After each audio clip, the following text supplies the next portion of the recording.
reçoit à présent Yannick Borde pour Procivis. Bonjour. Bonjour. Merci d'être avec nous en plateau.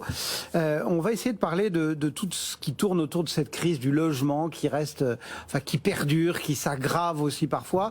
Et on a appris il y a quelques jours qu'Elisabeth Borne viendrait au CNR Logement. Et Marie, fort opportunément, posait la question sur Twitter. Donc elle a eu vent de cette visite. Le logement va-t-il enfin occuper la place qu'il devrait dans l'action publique ? Vous avez des éléments de réponse ? Alors, pour être très clair, l'ensemble de la profession s'attend pas nécessairement pas très optimiste pour les annonces de lundi soir. Il y a eu beaucoup de travaux qui ont été faits depuis 6 mois, depuis le mois de novembre où le CNR a été installé. On a une crise qui s'accélère, qui est aujourd'hui pratiquement sur toute la chaîne. Ça a commencé l'année dernière avec la maison individuelle, s'est suivi avec le secteur de la promotion immobilière. Depuis le début d'année, c'est aussi le parc ancien qui est en difficulté. On a un marché locatif que j'ai dit vitrifié, c'est-à-dire au sens où les gens ne sortent pas. Résultat, aujourd'hui, vous trouvez pas de logement à louer, mais ces mêmes personnes qui devaient accéder à la propriété n'accèdent plus à la propriété. Donc on a un vrai sujet quand même de tension aujourd'hui sur le secteur du logement. Et on a quand même, nous les acteurs, un peu l'impression qu'on a en face de nous aujourd'hui un gouvernement qui ne mesure pas cette situation-là, ou qui ne veut pas la traiter, qui se dit qu'elle doit peut-être se traiter toute seule, ce qui est à mon avis un énorme risque par rapport à la problématique des besoins. Voilà, donc on espère. Mais on a aussi été assez refroidi ces dernières semaines, que ce soit par les déclarations du président de la République dans un hebdomadaire, que ce soit par les quelques déclarations d'hier du ministre de l'économie. Il a fait une intervention vidéo au congrès de la FPI en disant qu'il voyait pas l'intérêt du Pinel, par exemple. Bon, ok. Les annonces aussi sur le prêt à taux zéro où on nous dit qu'on veut le verdir sur quelque chose qui est déjà qui finance la construction neuve, qui par définition est soumise à la RE2020, qui est déjà vert, donc plus vert que vert. Je sais pas ce que ça va être. Je sais que ça va être plus cher. En tout cas, si ça doit arriver. Vert peut-être. Et on trouve que la ficelle est un peu grosse là-dessus parce qu'en fin de compte, si c'est une stratégie pour réduire la consommation de prêt à taux zéro, c'est bon. Donc si on sort du constat, quelles seraient vos propositions ? Parce que est-ce que ce serait pas mal qu'on sache apporter presque sur un plateau des idées toutes puisqu'elles viennent pas toutes seules, visiblement. Oui, visiblement. Il y a plusieurs ou qu'elles viennent mal. Ouais. D'ailleurs, vous le savez, l'immobilier, c'est un secteur d'activité qui repose beaucoup sur la confiance. Donc c'est vrai qu'il y a une crise immobilière, mais il y a aussi un contexte social, tout un environnement qui fait que c'est pas nécessairement évident pour quelqu'un de se lancer. Par contre, il y a un phénomène quand même normalement est très porteur pour l'immobilier, c'est quand il y a un taux de chômage relativement faible, quand il y a un salaire derrière, normalement l'immobilier ça fonctionne. Donc pour les accédants à la propriété, très sincèrement, il y a deux choses urgente, mais qui devrait être déjà dite, quoi. La première, c'est de nous dire oui, il y a du prêt à taux zéro au 1er janvier 2024. Oui, il ne bouge plus par rapport à ces critères actuels, c'est le même. Et oui, il est là pour les 5 prochaines années. Ça, c'est essentiel. De la visibilité. De la visibilité de la durée, parce que ce qu'on répète aussi sans cesse, c'est que nous, on est dans un cycle long qui est bien au-delà d'un cycle politique, hélas, peut-être. Et nous, promoteurs, le dossier qu'on regarde aujourd'hui, c'est un dossier qu'on va commercialiser l'année prochaine. Aujourd'hui, on ne sait pas trop comment le monter, on ne sait pas ce que nos clients de quoi ils pourront bénéficier comme financement, etc. Et puis, il y a un deuxième sujet que moi je porte un peu, qui avait été supprimé par Emmanuel Macron sur la loi de finances 2018, qui faisait une économie de 35 millions d'euros, qui était l'APL accession. Ah, merci Yannick Borde de revenir là-dessus.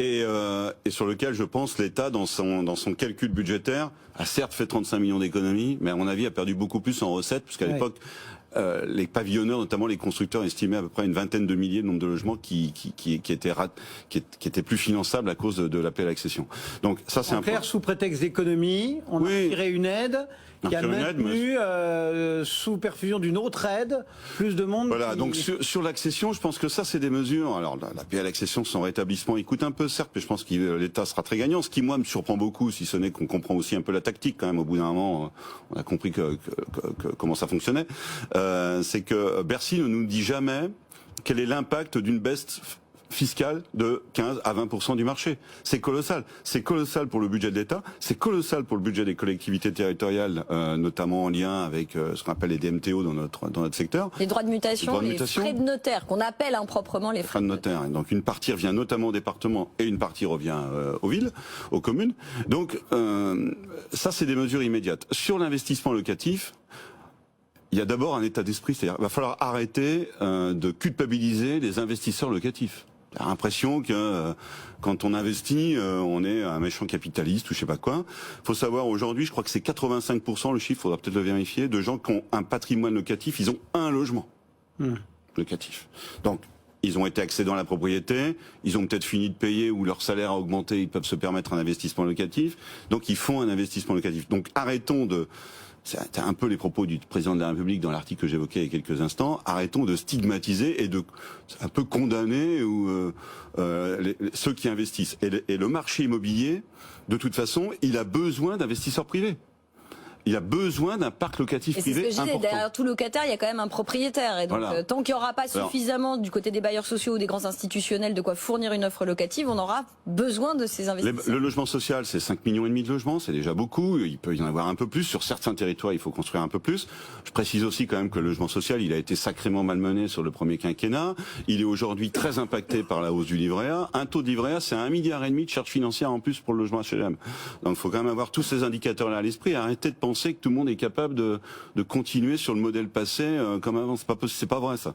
Donc aujourd'hui, il faut encourager l'investissement privé et arrêter de stigmatiser cet investissement qui serait un investissement pour des rentiers ou pour je ne sais quoi.